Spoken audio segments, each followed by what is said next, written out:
دریافت فرمایا کہ ہلاک اور شہید میں فرق بیان کریں، جیسا کہ آج کل پاکستان میں ہو رہا ہے۔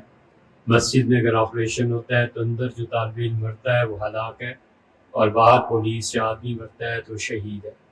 مختلف دھرنوں میں بھی ایسے ہی ہوا ہے۔ یا کچھ نہیں کہا جا سکتا، کوئی بھی نہیں کہہ سکتا، اور کوئی کہہ بھی دے تو کون سا اس پہ عمل ہو جائے گا؟ صحیح ہے، یہ شرعی منصب ہے۔ کسی شخص کو ہلاک یا شہید قرار دینا یہ شرعی منصب کا متقاضی ہے۔ پاکستان میں کوئی شیخ الاسلام ہو، کوئی مفتی ہو، کوئی ماننے والا ہو ان کی بات، تو وہ آسانی سے کہہ سکتا ہے کہ یہ شہید ہے اور یہ ہلاک ہے۔ ہلاک وہ ہوتا ہے جو باطل کی وکالت کرے، شہید وہ ہوتا ہے جو حق کے لیے مرے۔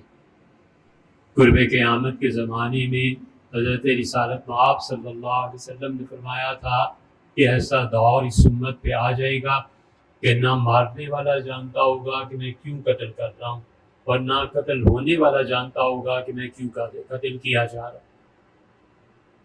فرض کر لیجئے کہ ہم ایک گروہ کو کہہ دیتے ہیں کہ یہ ہلاک ہے، کیا تبدیلی آ جائے گی؟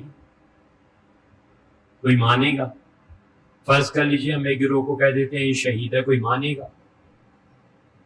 جس ملک میں علم اتنا کم ہو کہ انہیں فتنۃ الہند بھی نہ پڑھنا آتا ہو، آپ ابتدائی دور کی خبریں پڑھیں نا، الخوارج، یہ ان سے پڑھے ہی نہیں جاتے تھے، انہیں پتہ ہی نہیں تھا کہ خارجی کون ہوتے ہیں کون نہیں ہوتے، اس کو پڑھنا کیسے؟ فتنۃ الہندوستان، یہ فتنۃ الہندوستان یہ صحیح ہے؟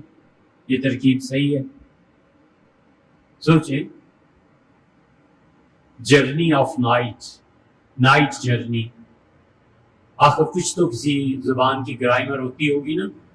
یہ پڑھنے والوں کو اردو پڑھنی صحیح نہیں آتی، تو انہیں جو کچھ تلقین کیا جائے گا وہی پڑھیں گے، انہیں خود پتہ نہیں ہے کہ کیا ہے اور کیا نہیں، کون شہید ہوتا ہے اس کی کیا شرح، اور کون ہلاک ہوتا ہے اس کے لیے کیا ضروری ہے، کچھ کہا نہیں جا سکتا۔ اور فرض کر لیے کوئی کہہ بھی دے تو اس کے فائدہ کیا ہے؟